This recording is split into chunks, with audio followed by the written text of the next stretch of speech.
Hello friends, स्वागत है आप सभी का वीकेजी स्टडी चैनल में। तो फ्रेंड्स, जैसा कि आप सभी लोग जानते हैं, आज आपकी जो क्लास होने वाली है वो शांति, शिक्षा एवं सतत विकास की है। ये class friends DElEd fourth semester 8 paper का है। ठीक है, तो 8वां पेपर लास्ट पेपर है फ्रेंड्स ये।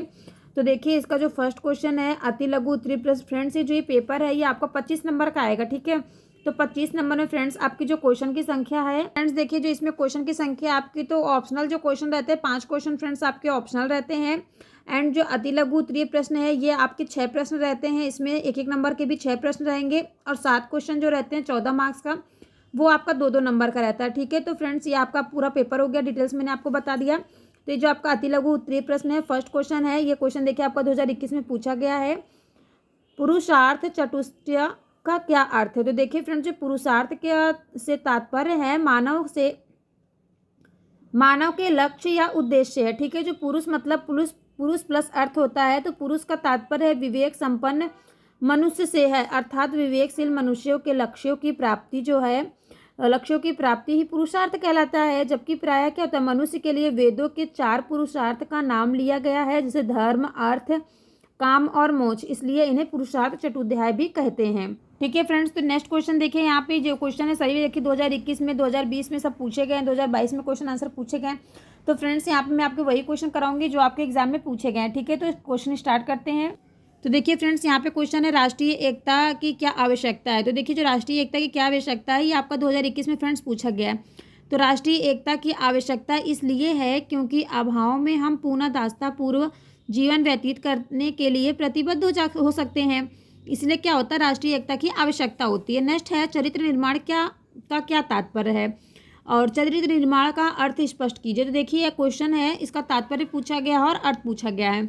यह आपका 2021-22 दो बार पूछा गया है। ठीक है फ्रेंड्स, तो देखिए, जो चरित्र निर्माण है, चरित्र निर्माण मूल्य और दृष्टिकोणों और परिमाणी कार्यों का गहराई से आंतरिक पैटर्न है, जो अक्सर जीवन के पूर्व संज्ञात्मक समय में प्राकृतिक और सामान्य शैक्षिक पैटर्न के माध्यम से स्थापित होते हैं, जो कि छोटे बच्चों के लिए उपयुक्त होता है। ये क्या हो गया, चरित्र निर्माण का अर्थ हो गया। नेक्स्ट क्वेश्चन है आपका मानवाधिकार शब्द से क्या आशय है? ये क्वेश्चन आपका 2022 में पूछा गया है। तो देखिए, जो मानवाधिकार वे अधिकार होते हैं जो किसी भी व्यक्ति को जन्म के साथ ही मिल जाते हैं। जैसे कि दूसरे शब्दों में हम कह सकते हैं उसको कि किसी भी व्यक्ति के जीवन, स्वतंत्रता, समानता और प्रतिष्ठा का अधिकार ही मानवाधिकार कहलाता है। नेक्स्ट है सत्याग्रह से क्या तात्पर्य? तो देखिए फ्रेंड्स, अगर हम सत्याग्रह की बात करें तो सत्याग्रह का मूल अर्थ होता है सत्य के प्रति आग्रह, यानी कि सत्याग्रह सत्य की पकड़े रहने और इसके साथ अहिंसा को मानने वाला ही सत्याग्रह कहलाता है। ठीक है फ्रेंड्स, नेक्स्ट है सहपाठी या साथी समूह की 2 विशेषताएं बताइए। तो देखिए, जो साथी और सहपाठी की जो 2 विशेषताएं, ये आपका 2016 में पूछा गया है। तो देखिए, जो साथी और समूह अपने साथी के प्रति जागरूक होना चाहिए, और जो सेकंड है साथी का ऐसा होना चाहिए, साथी समूह में आपसी आदान प्रदान होना आवश्यक होता है। नेक्स्ट क्वेश्चन है व्यक्तित्व क्या है? तो देखिए, जो व्यक्तित्व ये आपका 2 मार्क्स में पूछा गया है। तो फ्रेंड्स, आप लोग व्यक्तित्व अगर जान जाएंगे तो इसको अपने मन से भी आप लोग 2 मार्क्स में लिख सकते हैं। तो देखिए, जो एक व्यक्ति का व्यक्तित्व होता है वह जिसके आधार पर कह सकते हैं कि किसी प्रदत्त परिस्थिति में वह व्यक्ति क्या करेगा। तो अगर वो व्यक्ति किसी भी परिस्थिति में अगर संभल गया, ठीक से है, तो वो क्या कहलाएगा, व्यक्तित्व कहलाएगा। ठीक है। नेक्स्ट है व्यक्तित्व के निर्धारक तत्व क्या होते हैं? तो व्यक्तित्व के जो निर्धारक तत्व होते हैं वो 3 प्रकार के होते हैं, जैसे जैविक या शारीरिक निर्धारक हो गया। नेक्स्ट है मनोवैज्ञानिक निर्धारक हो गया। थर्ड है वातावरणीय निर्धारक हो गया। नेक्स्ट क्वेश्चन है स्व जागरूकता को समझाइए। तो स्व जागरूकता से स्वयं की जिम्मेदारी से है। इन जिम्मेदारियों में जैसे स्वयं के लिए, सेकंड है परिवार के लिए, थर्ड है स्व के कार्यों के लिए, फोर्थ है समाज के लिए, एंड 5 है देश के लिए, और 6 है अपनी भावी उन्नति के लिए।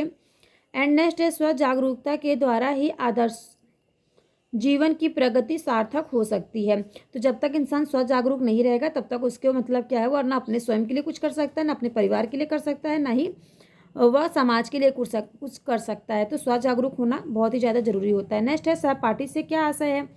तो सहपाठी से आशय ऐसे समूह से है जिसमें 4-5 छात्र इकट्ठे रहते हैं, वो क्या कहलाते हैं, सहपाठी समूह कहलाते हैं। नेक्स्ट क्वेश्चन है सामाजिक बोध की परिभाषा दीजिए। तो देखिए, सामाजिक बोध की परिभाषा की अगर हम बात करें तो बेरन एवं वायरने के शब्दों में, तो सामाजिक बोध का आशय सामाजिक विश्व के बारे में उपलब्ध सूचनाओं की व्याख्या, विश्लेषण, स्मरण तथा उपयोग करने से है। ठीक है। नेक्स्ट क्वेश्चन देखिए फ्रेंड्स, आपका 2017 में पूछा गया है योग सूत्र के 8 अंग कौन कौन से हैं। तो योग सूत्र में बताए गए जो 8 अंग हैं, तो कौन कौन से 8 अंग हैं फ्रेंड्स देखिए, यम हो गया, नियम हो गया, आसन हो गया, प्राणायाम हो गया, प्रत्याहार, धारण, ज्ञान, समाधि, ये सभी क्या हैं, ये योग सूत्र के 8 अंग होते हैं। नेक्स्ट है 46वां क्वेश्चन नंबर है आपका, ये आपका 2017 में फ्रेंड्स पूछा गया है, भारत में राष्ट्रीय मानवाधिकार आयोग का गठन कब और किस उद्देश्य से हुआ था। तो देखिए जो भारत में राष्ट्रीय मानवाधिकार का आयोग का जो गठन हुआ था वो 12 अक्टूबर 1993 को हुआ था, और इसका उद्देश्य भारत नागरिकों को न्याय, स्वतंत्रता, समानता, बंधुत्व, राष्ट्रीय एकता तथा अखंडता आदि मानवाधिकारों पर बल देना था। ठीक है। नेक्स्ट है शांति शिक्षा का अर्थ बताइए। तो शांति शिक्षा का जो अर्थ होता है शारीरिक, मानसिक एवं आध्यात्मिक विकास की विरोध, विद्वेष एवं विभेद रहित शिक्षा ही क्या कहलाती है, जहाँ पे संशय, भय ना हो, वही शांति शिक्षा कहलाती है। तो शांति शिक्षा का अर्थ यही होता है फ्रेंड्स, जहाँ शारीरिक, मानसिक और आध्यात्मिक विकास की विरोध रहित शिक्षा दी जाए, उसे ही शांति शिक्षा कहते हैं। नेक्स्ट है भेदभाव को दूर करने के उपाय बताइए। ये क्वेश्चन आपका 2020 में पूछा गया है। तो देखिए जो भेदभाव को दूर करने के जो उपाय हैं वो निम्नलिखित है। कैसे कैसे हैं, तो गरीबों के कल्याण हेतु उन्हें आगे बढ़ाने के लिए अनेक योजनाएं चलानी होंगी। इससे क्या होगा, इससे आर्थिक भेदभाव दूर हो सकेगा और सभी को सम्मान मिल सकेगा। तो स्वाभाविक भेदभाव को दूर करने के लिए जाति व्यवस्था को मिटाना होगा, तभी सभी जातियों का समान अधिकार देने होंगे।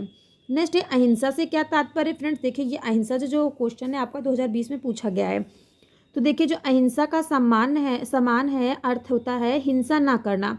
इसका व्यापक अर्थ होता है किसी भी प्राणी को तन, मन, कर्म, वचन और वाणी से कोई नुकसान न पहुंचाना, मन में किसी का अहित न सोचना, किसी को कटुवाणी आदि के द्वारा भी नुकसान न देना, तथा कर्म में भी क्या हो, किसी भी अवस्था में किसी भी प्राणी की हिंसा ना करना, यह क्या कहलाता है, अहिंसा कहलाता है। मतलब आप सोच भी ना सके किसी के बारे में गलत, वही क्या कहलाएगा, अहिंसा कहलाएगा। ठीक है। नेक्स्ट है सामाजिक तनाव से क्या अभिप्राय। ये क्वेश्चन देखिए 2020 में पूछा गया, सामाजिक तनाव से क्या अभिप्राय है। तो जो तनाव समाज के लोगों के द्वारा उत्पन्न होता है उसे सामाजिक तनाव कहते हैं। नेक्स्ट है नैतिक शिक्षा की कोई एक परिभाषा बताइए। तो बालक का सामाजिक विकास करने वाली जो व्यक्तित्व का संतुलन एवं सर्वांगीण विकास तथा उसका जो दृष्टिकोण उदार बनाने वाली शिक्षा को ही क्या कहेंगे, नैतिक शिक्षा कहते हैं। ठीक है। नेक्स्ट है जनसंचार का अर्थ बताइए। तो जनसंचार से तात्पर्य उन सभी साधनों के अध्ययन एवं विश्लेषण से है जो एक साथ बहुत बड़ी जनसंख्या के साथ संचार संबंध स्थापित करने में सहायक होते हैं। उन्हें ये क्या कहा है, जनसंचार माध्यम में जनसंचार शब्द की उत्पत्ति होती है। उत्पत्ति संस्कृत के चर धातु से हुई है, जिसका अर्थ क्या होता है, चलना। ठीक है फ्रेंड्स। तो फ्रेंड्स आपको वीडियो कैसी लगी प्लीज़ कमेंट करके बताइएगा।